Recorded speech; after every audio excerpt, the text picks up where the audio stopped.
Yeah, and just to add on to what I had just said just a few minutes ago, you know, uh, the reason why I decided to get with another company, that goes over the road because when I was going to school, due to my ignorance, you know what I mean, I made a few mistakes.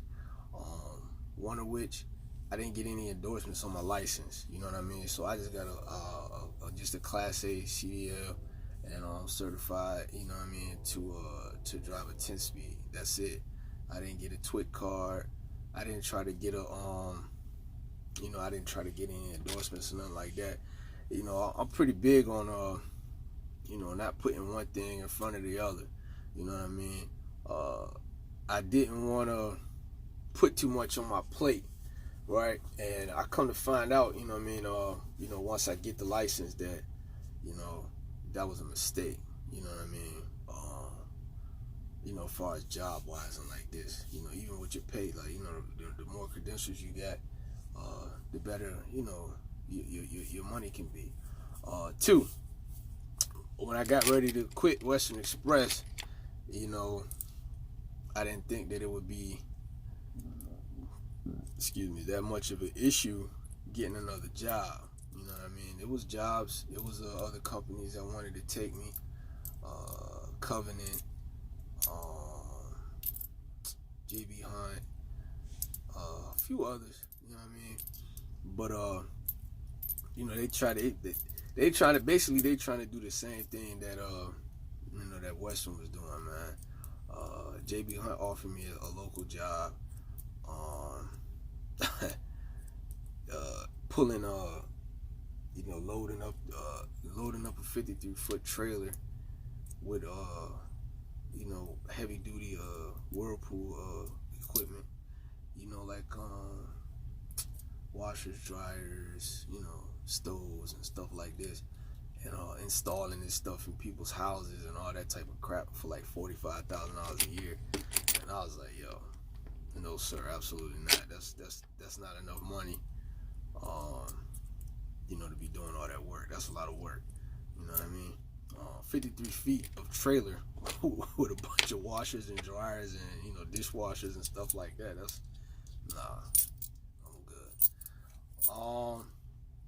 I had a lot of offers to do local port pulling jobs, but without your TWIC card, man, you forfeit about $150 per container. You know what I mean? Because you have to pay somebody else that has a TWIC to go onto the yard, pick the trailer up for you.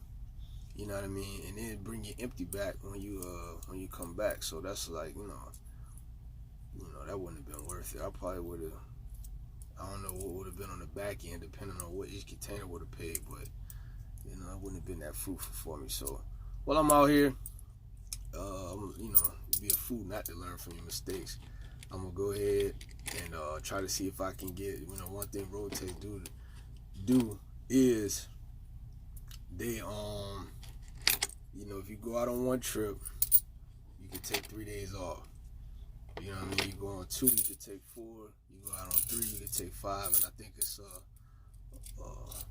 week or better for going out for a whole month. So that give me some time to take care of some business and whatnot. You know what I mean? And I'm definitely gonna go apply for a TWIC card. At the same token, I'm getting more experience, more stuff added onto my resume, working for this company. I'm getting a lot of good miles. You know what I mean? I'm seeing some stuff that I haven't seen. I'm pretty sure riding through I'm not gonna say I'm pretty sure. I know for a fact that riding through the mountains in the wintertime is a completely different ordeal. But one of the safety instructors up here kind of slighted me a little bit. She was like, "Yeah, you think you got a lot of experience? This is this." I mean, I drove for 3 months with Western, and I was by myself.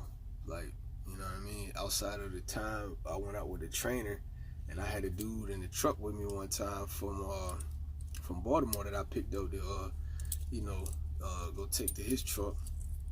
I was by myself, so whatever I encountered, I had to to do that by myself. You know what I mean? Like, so I mean, I'm not saying, I got the same level of experience or the same, level of knowledge of somebody who got more years and more miles under their belt. Nah, but however, I did go through a lot, and whatever I went through, I did it by myself.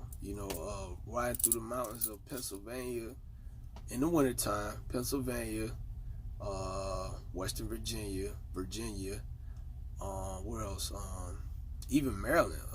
Maryland got some pretty steep mountains. But coming from VA, leaving from VA, going over, where did I go?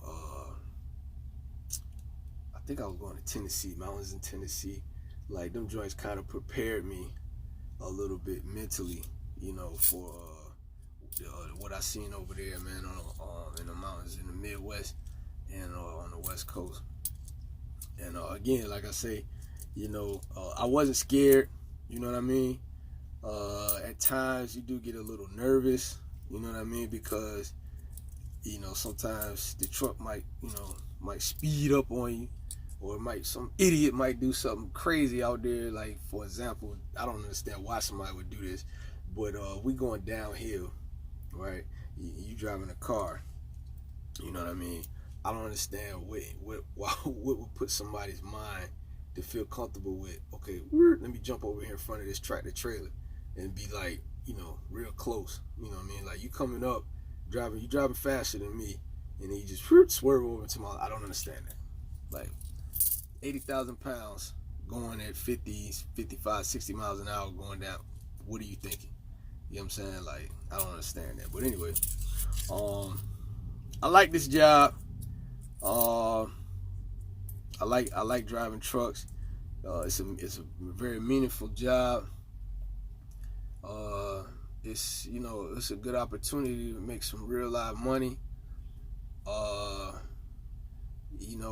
My mindset with this thing is, I know I need to have, experience. Some people be like, oh man, you can still, it's not the point. Like, my mindset when it comes down to this truck driving thing is, save up some money, get my own truck, have some experience under my belt, so, it wouldn't cost me a lot of money, to get myself insured when I do finally get a truck.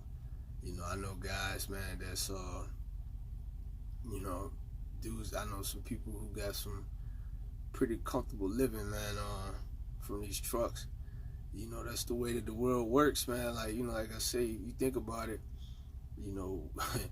I went all the way from Washington State, we picked up apples to bring to the East Coast. Like, you get what I'm saying? Like, that's the way that that the economy moves. People will be sending stuff from overseas. You see them containers, them real heavy steel looking containers that can be stacked on top of each other. That's all international freight. You know what I mean? That's stuff that's coming from overseas. And when you go to the store, to pick up your whatever you buying, these clothes and shoes or whatever, even some food and stuff like that. That's how that stuff gets moved. Ships and trucks. So, I like what we do. I like it. But I'd rather be doing it for myself instead of for somebody else. But you gotta crawl before you walk. You know what I mean? Anyway, I ain't gonna make this too long and drawn out, man. Yeah, I ain't gonna make it long and drawn out. It is what it is. Look forward to getting on the road later on today. It'll be fun. You know what I mean? Y'all truckers out there, be safe. For you, you four-wheelers. That's what truckers call people who drive cars. Y'all try to be patient with us out there, man, and just be mindful. Like, this is not it's not an easy job, man. It's a hard job. You know what I mean? You sacrificing a lot, man, to provide a better living for yourself and your family, and you're gone a lot, so it's it's a sacrifice. You know what I mean? So I'm gone, man. Y'all be easy. Peace.